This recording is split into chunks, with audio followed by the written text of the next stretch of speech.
오늘 하나님의 말씀을 함께 찾아보겠습니다.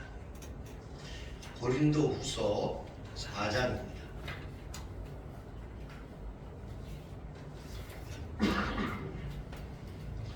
고린도후서 4장 7절서부터 15절까지입니다. 잘 안 보이시고 하신 분들은 앞에 모니터 보시면 앞에 모니터에 있습니다. 7절서부터 15절까지 천천히 함께 봉독하겠습니다. 우리가 이 보배를 질그릇에 가졌으니 이는 심히 큰 능력은 하나님께 있고 우리에게 있지 아니함을 알게 하려 함이라. 우리가 사방으로 우겨쌈을 당하여도 쌓이지 아니하며 답답한 일을 당하여도 낙심하지 아니하며 박해를 받아도 버림받지 아니하며 거꾸로 뜨림을 당하여도 망하지 아니하고 우리가 항상 예수의 죽음을 몸에 짊어지고 예수의 생명이 또한 우리 몸에 나타나게 하려 함이라. 우리 살아있는 자가 항상 예수님을 위하여 죽음에 넘겨지면 예수님의 생명이 또한 우리 죽을 육체에 나타나게 하려 함이라. 그런즉 사망은 우리 안에서 역사하고 생명은 너희 안에서 역사하느니라. 기록된 바 내가 믿었으므로 말하였다 한 것 같이 우리가 같은 마음을 가졌으니 우리도 믿었으므로 또한 말하노라.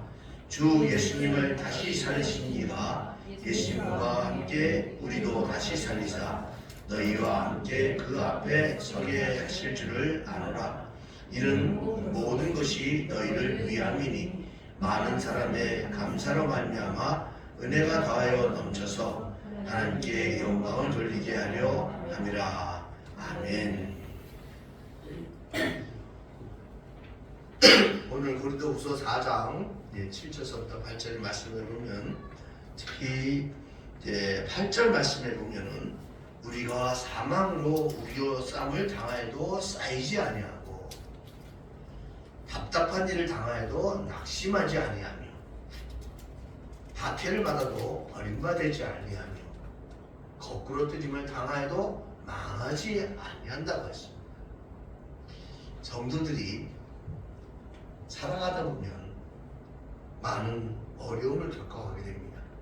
비록 우리 성도들뿐만이 아니라 우리의 인생 전체가 그렇죠. 어느 인생인들, 누군들 고난을 겪지 않는 사람이 누가 있겠습니까? 세상의 모든 사람들이 인생의 고비마다 겪게 되는 그 고난을 해결하려고 나름대로 열심히 노력하고 애를 쓰고 있습니다. 여러 가지 종교를 매달린 사람도 있고 때로는 어떤 부귀와 명예, 권력에 의존하는 사람들도 있습니다. 대표적으로 종교적으로 보면 불교는 그러한 고난이 자신의 집착 때문에, 욕심 때문에 생긴다고 하고 있고, 유교에서는 사회적인 문제로, 도덕적인 문제로 인해서 자신이 그러한 고난을 받게 된다고 말하고 있고, 이슬람교나 유대교에서는 신의 뜻대로 살지 못하기 때문에 신의 뜻에 어긋난 삶을 살았기 때문에 그러한 징계를 당함으로써 고난을 겪는다고 말을 하고 있습니다. 그렇다면 우리 기독교의 성도들은 어떻게 이 고난을 맞이해야 할까요? 하나님을 나의 주님으로 모시고 살아간다면 행복하고 평안하고 기쁘게 살아가야 할 것임에도 불구하고 우리의 삶은 여전히 고난을 겪고 고통을 겪고 살아갑니다. 이처럼 우리의 인생을 수시로 마치 죽음의 나락으로 떨어뜨린 것 같은 고난을 당할 때 우리 크리스찬들은, 우리 성도님들은 어떻게 해야 할까요? 먼저 그 고난 속에서 이루고자 하시는 하나님의 뜻을 알아야 합니다. 하나님은 결코 우리에게 고난을 아무런 의미 없이 주시지 않습니다. 그것이 또 많은 사람들이 고난을 받으면 하는 소리가 너 하나님께 뭐 잘못한 거 있나 생각해봐. 마치 징계를 내가 뭔가 행동을 잘못하고 내가 신앙적으로 잘못함으로써 인해서 어떤 고난을 당하는 것이 하나님께 징계를 받는 것이 아니냐. 그러니 너의 잘못을 한번 돌이켜봐라 라고 흔히 조언들을 합니다. 그러나 그것이 그 상대방에 얼마나 큰 상처가 되는지를 우리는 알아요. 많은 기독교인들이 그런 오류를 범하고 있죠. 어렵고 힘들어하는 사람에게 위로해주고 격려해주고 붙잡아주지 못할 망정 너 신앙적으로 잘못하고 있다. 하나님께 뭐 잘못한 것이니까 네가 그렇게 고난을 당하지. 마치 욥의 세 친구가 그 친구들이 그 욥에게 했던 말처럼 너가 고난을 당하는 것이 왜 고난을 당했느냐? 아무런 의미 없이 당하지 않겠느냐? 너가 하나님께 뭔가 잘못한 것이 있으니까 너가 지금 이 고난을 당하는 것이지.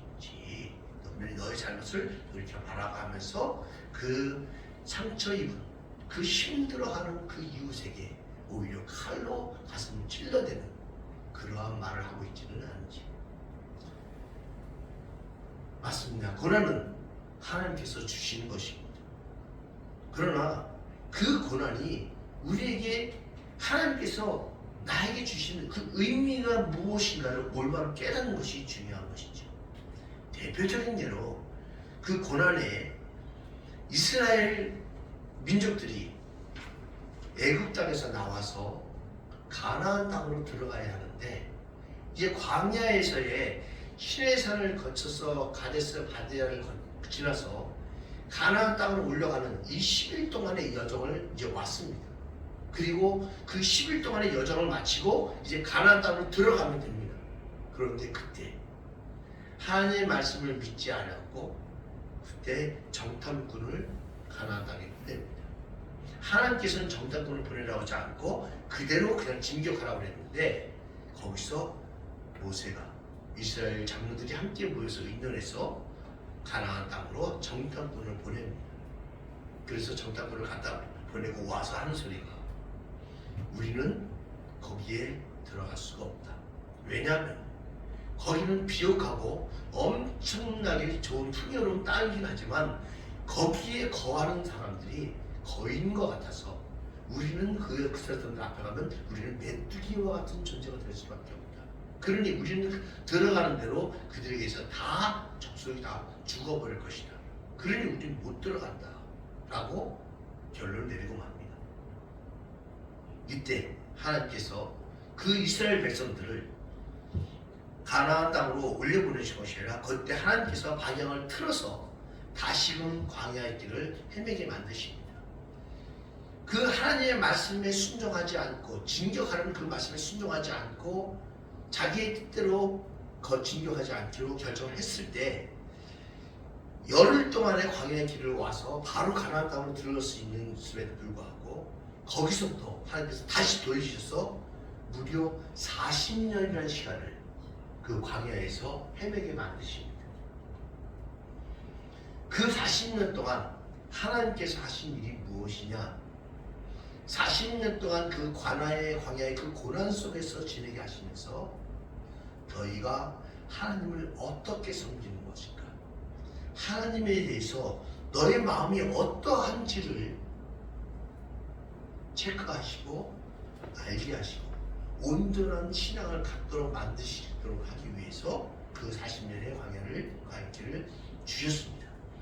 신명기 8장 2절의 말씀 주보에 있습니다. 주보를 보시면서 제가 말씀드린 얘기 주보에 다 있기 때문에 주보를 보시면서 보시면 훨씬 편하실 것입니다. 신명기 8장 2절의 말씀 내 하나님 여호와께서 이 40년 동안 내게 광야길을 걷게 하신 것을 기억하라. 이는 너를 낮추시며 너를 시험하사 내 마음이 어떠한지 그 명령을 지키는지 지키지 않는지 알려 하심이라.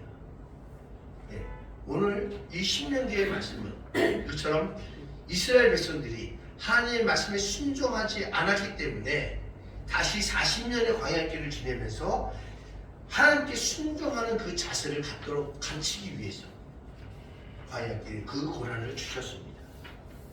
또 그런가 하면 38년 된 병자가 베데스다 목가에서 거기 서 있을 때 많은 사람들이 이 사람이 이렇게 병자가 된 것이 누구의 죄 때문입니까?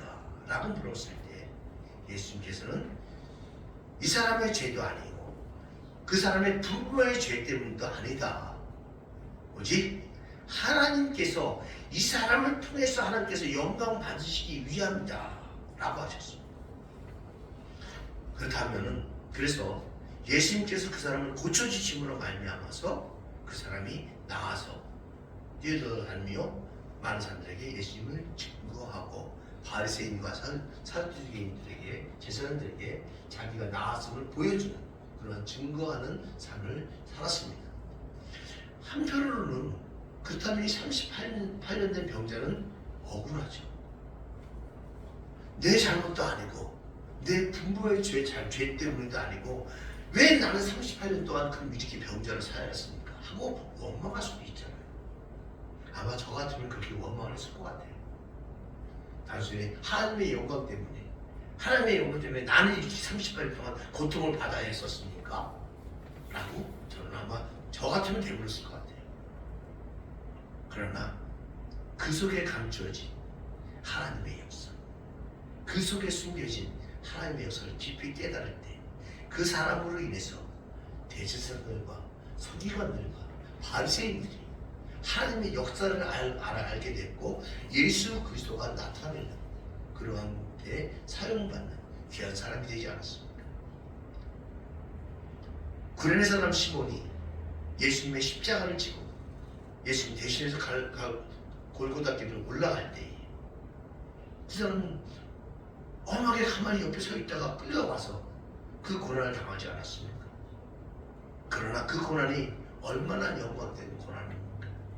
저는 이제까지 아담 이후로부터 지금까지 또 앞으로 태어날 모든 사람들 통해서 제가 제일 부러워하는 사람은 그 구레네 사람 시몬이에요. 우리가 예수님의 고난에 동참한다, 예수님의 십자가를 지고 가겠다, 우리 시장생활에서 어려운 일 다 겪겠다 하지만 진짜 예수님의 십자가를 지었던 사람은 그 구레네 사람 시몬이잖아요. 나중에 그의 자손들이, 그의 부모, 그 시몬과 그 아내와 그 자손들이 나중에 로마서에서 사도 바울이 소개를 하면서 신실한 주의 사도로 소개를 하고 있어요. 이처럼 고난을 통해서 주시는 하나님의 음성을 우리는 잘 들어야 합니다. 고난 중에서 그저 고난 때문에, 고통 때문에 헤매고 힘들어할 것이 아니라 그 고난을 겪는 중에 하나님에 대해서 묵상하고 하나님의 말씀을 음성을 듣기를 간구하며 기도할 때 하나님께서는 그 음성을 분명히 우리에게 주시고 하나님께서 그 고난 속에서 담겨져 있는 뜻을 저에게 알려주시고 저희가 저희 교회의 예를 들어드릴게요. 이 자리에 교회가 있은 지 약 한 6, 7년 됐습니다. 그런데 저희가 작년 3월 달에 여기 교회를 시작했습니다. 그래서 저희가 전도지를 가지고 이 주변을 돌려보는데 15년, 16년 된 이 자리에 바로 이웃에 사는 이 빌라에 사는 분들조차도 여기에 교회가 있다는 걸 모르는 거예요. 참 안타까워서 저희가 우선 이 지역에 여기에 교회가 있다는 것부터 알리자라고 하면서 애를 썼습니다. 그리고 급식도 하고 또 여러 가지로 또 주변에 떡도 돌리기도 하고 매주마다 급식도 하고 그러면서 왔는데 그 와중에 여기 교회에 왔다가 정착하지 못하고 가시는 분들도 있어요. 참 마음이 아픕니다. 그분들이 보면은 교회를 한 군데 정하지 못하고 여기저기 떠돌아다니시는 분들이에요. 그래서 그러지 말고 이제는 우리 교회에서 다 정착을 하고 잘 지내자라고 하는데 역시 또 다시 다른 길로 가시더라고요. 그래서 가시는 분들 또 그분들을 위해서 지금도 여전히 기도를 하고 있습니다. 저희 교회 다시 오라는 것이 아니라 그곳에서 신앙생활 잘 하라고. 그리고 그 와중에 또 우리 사모가 이제 사실 평소에 이렇게 주방일을 다 많이 해본 경험이 없어요. 우리 식구, 세 식구, 네 식구 살아가는 살림만 했던 사람이다 보니까. 근데 갑자기 20명, 30명의 급식을 매주마다 하다 보니까 이 손목이 다 다쳐버린 거예요. 근데 그것도 손목이 이제 다쳤는데 그거를 모르고 그냥 진통제만 먹고 열심히 손목 마사지만 하면서 봉사를 했어요. 그래서 도저히 안 돼서 병원을 갔더니 그게 너무 심해져서 양쪽 손목 뼈에 양쪽 다 괴사가 왔다 그러더라고요. 그런데도 그 속에서 그래서 이제 급식을 완전히 다 중단해버리자 하는데도 이제는 사부가 하다 보니까 해야지 하면서 지금도 하고 있는데 그 속에서 그 아픈 손목을 가지고 일을 하고 있고 저는 저대로 또 옆에서 그것을 보면서 기도하는 가운데 하나님께서 주시는 그 기쁨이 그 힘든 것보다 그 기쁨이 더 큰 거예요. 얼마나 감사하죠. 그리고 그 치료도 지금 이제 많이 좋아져서 완전하게 치료가 잘 되고 있습니다. 신명기 8장 5절의 말씀을 한번 볼까요? 너는 사람이 그 아들을 징계함 같이 내일은 여호와께서 너를 징계하신 줄을 마음에 생각하고 이처럼 하나님께서는 우리에게 고난을 받는 그 시기에 우리에게 지속적으로 계속해서 주시는 말씀이 있어요. 그 말씀이 묘하게도 처음 고난을 받을 때에는 하나님 내가 왜 이렇게 힘들어야 합니까? 내가 무엇을 잘못했습니까? 여기에 하면은 하나님께서 막 정말 음성을 주시지도 않고 계속 힘들게 하실 때도 있지만 그 음성을 주실 때가 있어요. 그럼 음성을 주시고 또 기도합니다. 그 음성들을 듣고 다시 기도하면은 또 고난이 지나가는 동안 또 다른 음성을 또 주세요. 제 경우는 한 3번 정도는 주시는 것 같아요. 결국 끝에 가서 주시는 음성은 나보다 착하고 충성됐죠. 내가 나를 사랑하는 줄 이제야 내가 알겠더라. 아브라함에게 주셨던 그 말씀을 저는 종종 듣습니다. 이처럼 고난 속에서 하나님께서 원하시는 것은 결론은 그거예요. 내가 나를 사랑하는 줄을 이제야 알겠노라. 아브라함에게 주셨던 그 말씀, 그 음성을 고난 중에서 들으신 여러분 되시기를 주의 이름으로 축복합니다. 그렇다면 우리가 그 음성만 듣고 여전히 힘든 건 난데 어떻게 지내야 할까요? 두 번째, 죽음처럼 느껴지는 고난일지라도 그것을 이겨낼 수 있는 하나님의 힘을 구해야 합니다. 결코 그 고난이 내 힘으로, 내 의지로 이겨낼 수 있느냐? 결코 그렇지 않습니다. 아무리 작은 고난이라도 내게는 엄청나게 큰 고난입니다. 주변 사람들이 봤을 때에는 그거 별거 아니잖아. 너가 힘들다는 거 그 정도는 남들도 다 겪고 있어. 아무리 옆에 사람이 봐도 그 고난을 겪고 있는 나 자신은 그게 제일 큰 거예요. 제일 힘든 거예요. 그러면 그것을 이겨내는 힘이 나 혼자 이겨내려고 하면은 더 힘들고 더 어려울 수밖에 없습니다. 인간의 힘으로는 결코 인생의 고난을 이겨낼 수가 없습니다. 그래서 욥이 뭐라고 얘기를 하냐면 욥이 고난을 겪으면서 5장 7절에 사람은 고생을 위하여 났으니 불꽃이 위로 날아가는 것 같으니라. 인간의 고통이, 인간의 고난이 얼마나 심했으면 사람은 고생을 위해서 났으니 고생이 없는 사람이 없다는 것이죠. 근데 그 고생으로 겪는 고통이 마치 불로 나를 태우는 것 같다는 뜻이에요. 불 속에 이게서 멀쩡하게 살아있는 사람이 불로 태워진다고 한다면 얼마나 고통스럽겠습니까? 그처럼 고통이 심하다는 것이죠. 그렇지만 사도 바울은 로마서 8장 37절에 이렇게 말씀하고 있습니다. 그러나 이 모든 일에 우리를 사랑하신 이로 말미암아 우리가 넉넉히 이기는 일. 결코 이러한 고난을 나의 힘으로 나의 혼자의 힘으로 어떻게 방법을 써서 어떻게 애를 써서 이겨내려고 하지 마시고 그럴 때 하나님을 붙잡는 거예요. 내가 힘들고 어려울 때 하나님께서 모르시나요? 아시잖아요. 우리 예수님께서 모르시나요? 아시잖아요. 뻔히 알고 있는데 왜 도움을 구하지 않습니까? 내가 혼자서 무거운 짐을 들어야 합니다. 막 힘들게 무거운 짐을 들어야 되는데 도저히 내 힘으로 들자니 너무 힘들고 어려워요. 그럴 때 우리 남편이, 우리 아내가, 우리 아이들이 옆에 있으면 야 이거 좀 같이 들자 하지 않겠어요? 같이 들어서 하면 할 수 있잖아요. 더군다나 그런 인간의 힘이 아니라 하나님이 함께 하시는데, 예수님이 함께 하시는데 우리 고난의 무게가 그렇게 무거운 거 아닙니다.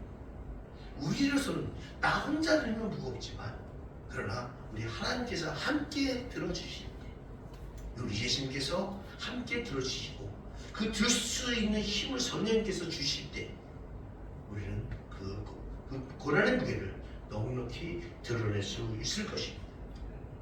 그런데 중요한 것은 이 고난은 자아가 죽음으로서부터 끝이 납니다. 자, 고난을 받으면 우리가 죽을 것 같은 고통을 느낀다고 했잖아요. 그런데 그 고난이 내가 죽어야 끝난다 라고 하는 말 좀 이상하게 들리죠. 그러면 이 고난을 없으면 이 고난 당하는 사람들은 다 죽어야 알아요. 여기서 죽는다는 것은 우리의 육신적인 죽음이 아니라 우리의 영적인 죽음, 우리의 의지의 죽음, 내 마음의 죽음. 내가 하려고 하는 것이 아니라 하나님께 의지할 때 내가 나의 것을 포기하고 하나님께 맡겨한다는 것이죠. 우리가 이런 말이 있죠. 나의 끝이 곧 하나님의 시작이다. 내가 하려고 애를 쓰는 것만큼 하나님은 결코 손을 뻗지 않으십니다. 내가 포기하고 내가 할 수 없으면 아무리 작은 일이라도 내가 쉽게 할 수 있는 일이다라고 생각하는 것조차도 나 스스로 하려 하지 않고 하나님께 맡길 때 그것은 더 훨씬 가볍게, 훨씬 좋은 방향으로, 훨씬 지혜롭게 해결될 수 있습니다. 인간의 지혜와 성경 바울 먼저 그런 말씀하셨죠. 인간의 지혜로움과 하나님의 어리석음, 하나님이 어리석다는 것이 아니에요. 인간의 많은 지식이 있고 큰 지혜가 있다 할지라도 하나님이 아주 작게 생각하시는 그것보다 어느 것이 더 지혜롭겠느냐. 당연코 인간의 많은 지식, 많은 지혜보다 하나님이 조그맣게 생각하시는 그것이 월등할 수밖에 없죠. 우리가 그것을 알아야 하는 것이죠. 내가 애를 쓰고 내가 제 계획을 세우고 이렇게 해야지 저렇게 해야지 누굴 만나서 이렇게 하면 되겠지 하는 것으로 하는 것이 아니라 그것을 계획했다고 한다면 당연히 계획이 필요합니다. 당연히 노력하는 것이 필요합니다. 그러나 그 계획을 세우고 내가 이렇게 노력하고자 할 때에 하나님께 의지해야 한다는 것이죠. 내가 계획을 세웠다 할지라도 하나님 이 계획이 맞는 것입니까? 이 계획이 하나님의 뜻에 맞는 것입니까? 아니면 내 인간적인 세상의 생각입니까? 라고 하나님의 뜻에 다시 한번 비춰봐야 할 것이고, 또 내가 일을 해나갈 때도 내가 이렇게 움직여 나갈 때 하나님 나에게 함께하여 주셔서 내게 힘을 주옵소서. 하나님 내가 지금 이렇게 나갈 때 내가 지치지 않게 하여 주옵소서. 이 힘들고 어려운 이 고통을 겪어 나갈 때에 하나님 내게 힘을 주셔서 여기서 쓰러져 좌절하지 퍼지지 않게 주저앉지 않게 해주십시오 라고 하는 하나님께 간구하는 그 기도가 함께 있어야 한다는 것입니다. 시편 140편 12절 말씀에 보면 내가 알거니와 여호와는 고난 당하는 자를 변호해 주시며 궁핍한 자에게 정의를 베푸시나이다. 또 로마서 8장 35절 말씀 누가 우리를 그리스도의 사랑에서 끊을까요? 환난이나 곤고나 박해나 기근이나 적신이나 위험이나 가리리라. 이 로마서 8장 35절은 특별히 제가 젊었을 때부터 지금까지 신앙의 지표를 삼고 있는 말씀입니다. 만약에 저 말씀이 없었다고 한다면 저도 사실은 살아오면서 인생의 커다란 고비를, 어려운 심도들을 몇 번 넘겼거든요. 아마 제가 이 말씀을 붙잡지 않았다면, 제가 직접 예수님을 뵙고 예수님을 만나고 그 보혈의 피를 제가 체험을 했지만, 그렇다 하더라도 이 말씀이 없었으면 제가 아마 제 삶을 포기했을지도. 그러나 아무리 힘들고 아무리 고통스럽고 내가 정말 모든 사람들에게 속가치를 당하고 저 깊은 골짜기에 저 위에서부터 굴러 떨어져서, 저는 제 삶을 그렇게 표현해요. 저 위에서 굴러 떨어져서 골짜기에서 피투성이가 되어서 엎드려 있다가 겨우 힘을 내서 그것을 다시 기어서 올라왔다. 저는 제 삶을 그렇게, 제 스스로 그렇게 표현해요. 그 엎드려서 그 피투성이가 돼서 그 골짜기 끝에서 엎드려져 있을 때 예수님께서 그 사람으로 저를 붙잡아 주셨고, 또 그 골짜기에서 그 피투성이 된 몸으로 다시 올라올 때 예수님께서 나를 이끌어 주셨고 힘을 주셨습니다. 예수 그리스도의 사랑은 우리가 어떤 고난을 당하든 어떤 고통을 당하든 그 속에서는 예수님께서 우리를 돌보아 주시고 우리를 지켜주시는 그 사랑이 있습니다. 그 사랑을 놓치지 마시기 바랍니다. 저는 우리의 고난은 내 힘으로 이겨낼 수 있는 것이 아니라 하나님께서 나와 함께하여 주시고 예수님께서 나의 발을 붙잡아 주시고 성령님께서 우리에게 힘을 주시는 말이야. 우리는 그 고난을 이겨낼 수 있는 것입니다. 저는 하나님의 사랑 가운데서 거하시길 바랍니다. 그러나 또 한 가지, 고난의 끝에는 고난을 통해서 얻어지는 축복과 영광이 있습니다. 반드시 있습니다. 그저 그 고난과 그 고통을 이겨낸 것으로 끝나는 것이 아니라, 여러분들이 살아오면서 많이 겪으셨을 거예요. 힘들고 어려운 일을 겪고 그것을 견뎌냈을 때 그 끝에서 느껴지는 그 기쁨이 있지 않습니까? 그것을 이겨낸 행복이 있지 않습니까? 터널을 들어갈 때에는 한없이 캄캄하고 깜깜한 터널 속에 가지만, 우리가 그 터널을 계속해도 그래도 가는 이유는 무엇입니까? 그 터널 끝이 빛이 있기 때문이 아닙니까? 우리가 동굴을 계속해서 가는 사람이 있습니까? 동굴 끝까지 가보는 사람들은 동굴 탐험하는 사람들이 가겠죠. 동굴 탐사하는 사람들이 가겠죠. 그러나 우리 일반인들이 그 동굴 끝까지 계속 가지 않습니다. 왜? 동굴은 끝이 없고 끝에서 딱 막혀버리거든요. 결국은 그 동굴 속에서 다시 나와야 되는 거예요. 그러니까 동굴 속에 갇힌 사람은, 내가 들어가서 동굴 속에서 길을 잃어버린 사람은 다시 자기가 들어갔던 그 길로 나올 길을 찾아가지만, 터널을 들어가는 사람은 터널 끝을 반대쪽 끝을 향해서 나아가는 것이지. 고난은 누구에게나 다 다가옵니다.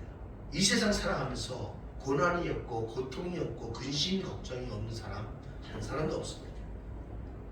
누구나가 다 그 고난이 자신이 고난이 가장 큰 것이지 여겨지고, 나의 고난이 남들은 아무리 겪었다 하더라도, 넌 예전에 겪었다 할지라도 지금 내가 겪은 고통, 이 괴로움 네가 알아? 누구나 다 자기 자신을 그렇게 생각을 합니다. 그러나 그 고통 속에서, 그 고난 속에서 많은 사람들이 다시 되돌아 나오기를 원하고, 또 때로는 많은 사람들이 그 속에서 주저앉기 쉽습니다. 마치 동굴 속에 들어간 사람이 다시 동굴을 입구를 찾아서 도로 다시 나오고 그 고난 속에서 그냥 그저 어떻게 됐든 그 동굴 속에 어떤 무한한 생각든 그 속에 뭐가 있든 관계없이 무조건 난 다시 나오고 싶어 라고 도망쳐 나오는 사람들이 있는가 하면 그 동굴 속에서 이제는 도저히 나갈 수도 없고 포기하고 이제는 난 여기서 끝인가 봐 라고 하면서 그 자리에서 주저앉고 포기하는 사람들이 많이 있습니다. 많은 사람들이 그래서 자살을 하고 삶을 포기를 하죠. 크리스찬들 중에서도 교회를 다닌다고 하면서도 그렇게 자살을 하고 삶을 포기하는 사람들이 많이 있더라고요. 그러나 그 참된 신앙은 그 고난 속에서 하나님을 찾습니다. 그 고난의 고통을 당할수록 하나님께서 주신 힘, 나와 함께 하시는 그 하나님을 믿고 신뢰하고 나아가는 것이 우리 신앙인들의 자세인 것이지. 고린도후서 오늘 4장 이제 그 다음 절 말씀입니다. 17절서부터 18절의 말씀 함께 다시 한번 볼까요?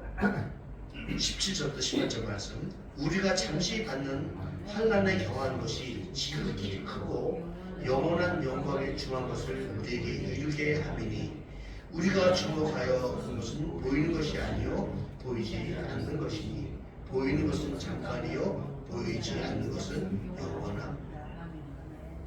네.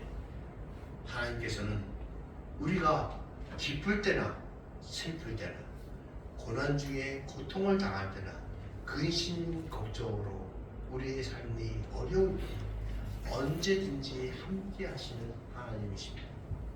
제가 그런 표현을 자주 합니다. 하나님은 지금 내가 겪고 있는 이 일, 내가 해결하려고 하는 이 일, 그 앞에 계시는 하나님. 이미 하나님께서는 그 해결점을 다 지나서 그 앞에서 우리를 인도하고 계십니다. 그래서 하나님께서 인도하신 그 길로 가면 저절로 그 고난은 해결되고 맙니다. 그렇게 우리를 앞에서 인도하시는 하나님, 애굽 땅에서 나온 이스라엘 백성들을 불기둥 구름 기둥으로 앞서가시면서 인도하셨던 그 하나님이 바로 나의 하나님이십니다. 그 4,000년 전에 그 하나님과 지금 나의 하나님이 다른 하나님일까요? 동일하신 하나님이에요. 아브라함의 하나님, 야곱의 하나님, 이삭의 하나님, 다윗의 하나님과 지금 내가 믿는 하나님이 다른 하나님인가요? 아니죠. 같은 하나님이에요. 하나님은 아담 때나 아브라함 때나 다윗 때나 예수님 때나 여전히 그 하나님이 나의 하나님이십니다. 그 하나님을 신뢰하고 믿고 하나님께서 역사하시는 그 길을 따라 나갈 때 우리는 힘이 나고 그 고난을 이겨낼 수 있는 것입니다. 인생에 있어서 고난과 고통을 겪지 않는 사람은 결코 없습니다. 그러나 정작 고난을 당하고 있는 사람은 자기 자신의 고난이 가장 최고의 고통이라고 여기면서 남들은 모르는 자기만의 고통으로 자신을 계속 이끌어가면서 죽음의 골짜기로 다가갑니다. 그렇게 다가가는 그 막바지 골짜기에서 많은 사람들이 좌절하고 포기하고 말지만 믿음의 사람들은 힘을 주시는 하나님, 그 길 끝에서 기다리고 계시는 하나님을 바라보면서 우리는 나아갑니다. 인생의 고통을 나의 힘으로 이기려는 것이 아니고 하나님을 신뢰하고 의지하면서 신앙인으로서의 자세를 흐트러뜨리지 않고 묵묵히 그리고 굳건하게 담대하게 나아가는 사람들에게 하나님께서는 축복과 영광을 준비하시고 계십니다. 이 순간 한순간의 어려움에 좌절하지 말고 그 속에서 사랑과 인자하심을 베풀어 주시는 하나님을 온전히 바라보면서 나아가시는 우리 성도님 되시기를 주의 이름으로 축복합니다. 나의 힘이 되신 여호와, 오직 의지할 수 있는 힘은 분은 여호와 하나님 한 분이라는 것을 깨닫고 우리 함께 찬양합시다. 나의 힘 대신 여호와여.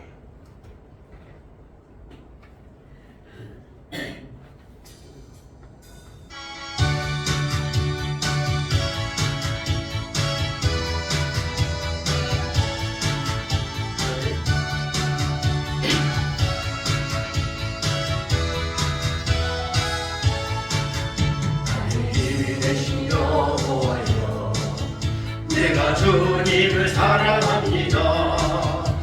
나의 반석이시여 나의 요새시라. 주는 나를 건지시는 나의 주 나의 하나님, 나의 피할 바위시요 나의 방패시라. 나의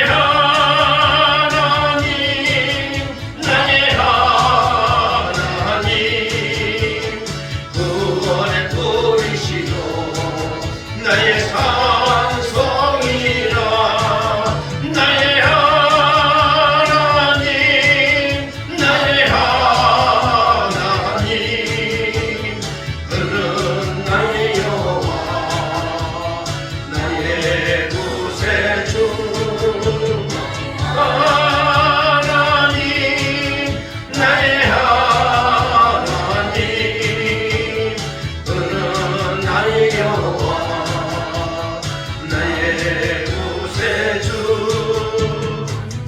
이 시간에 우리 함께 기도하기를 원합니다. 내가 힘들고 어렵고 힘이 듭니까? 고통 속에 있습니까? 아니면 내 힘으로 내 세상을 살아가려고 합니까? 우리 하나님께 의지하십시오. 나의 힘이 되신 여호와께서 힘을 주실 것입니다. 우리 주여 한번 외치고 기도합니다. 주여! 아버지 하나님, 은혜와 사랑을 감사합니다. 우리가 이 세상을 살아가면서 너무도 힘들고 어려운 고통 속에서 살아가는 인생을 고백할 수밖에 없습니다. 내가 받는 고통이 가장 두려웠고 내가 받는 이 고통이 죽은 것만 같은 이 순간에도 우리 하나님께서 나와 함께하여 주시고 내게 힘을 주신다는 것을 깨닫게 하시니 감사합니다. 오 하나님, 이제부터는 오직 내게 힘을 주시는 여호와, 나의 힘이 되신 여호와 하나님을 붙잡고 힘차게 이 삶을 내치는 나아가도 하나님의 뜻을 올바로 살피며 하나님의 뜻대로 살아가도 하나님의 의지하며 살아가는 내가 될 수 있도록 주여 은혜를 베풀어 주시옵소서. 우리의 힘은 부족합니다. 우리의 힘은 너무나 연약합니다. 우리는 너무도 어시 없습니다. 오 하나님, 우리에게 지혜를 주옵소서. 우리에게 힘을 주옵소서. 우리에게 능력을 주옵소서. 오직 하나님만 바라보고 하나님을 의지하며 하나님의 힘으로 살아가는 저희가 되게 하여 주옵소서. 고마우신 아버지 하나님, 은혜와 사랑을 감사합니다. 이 세상에 살아가면서 정말 어려움과 힘들고 고통과 괴로움 속에서 살아가는 우리 인생들을 불쌍히 여겨 주옵소서. 아버지 하나님, 내가 당하는 고통이 가장 큰 것 같고 내가 당하는 이 고통이 죽을 것만 같다 할지라도 우리의 삶 가운데서 우리의 삶을 인도하여 주시는 아버지 하나님의 사랑을 깨닫게 하여 주옵소서. 우리의 팔을 붙잡고 나와 함께 걸음을 마치며 나아가는 우리 예수님을 깨닫게 하여 주옵소서. 그저 내 힘으로 가는 것 같지만, 그저 내 의지로 가는 것 같지만 우리를 도우시고 우리에게 힘을 주시는 성령님을 깨닫게 하여 주옵소서. 온전히 주님만 바라보며 주님만 의지하면서 나아가서 우리의 당하는 고통이, 우리의 당하는 이 죽음 같은 어려움이 하나님 앞에 아무것도 아니라는 것처럼 눈높이 사라져서 이제는 하나님께 기쁨, 하나님이 주시는 그 기쁨과 평안을 가지고 은혜 가운데 살아가는 우리의 성도들이 될 수 있도록 은혜를 베풀어 주옵소서. 예수 그리스도의 이름으로 기도하옵나이다. 아멘. 지금은 우리 주 예수 그리스도의 은혜와 아버지 하나님의 무한하신 사랑과 성령님의 도우시고 힘이 주시는 귀한 역사가 이제는 근심 걱정 고통을 다 내어버리고 오직 하나님만 바라보고 하나님을 의지하며 살아가기를 다짐하는 이 자리에 모인 모든 백성들과 이 나라 위에 이제부터 영원까지 함께 있을지어다. 아멘.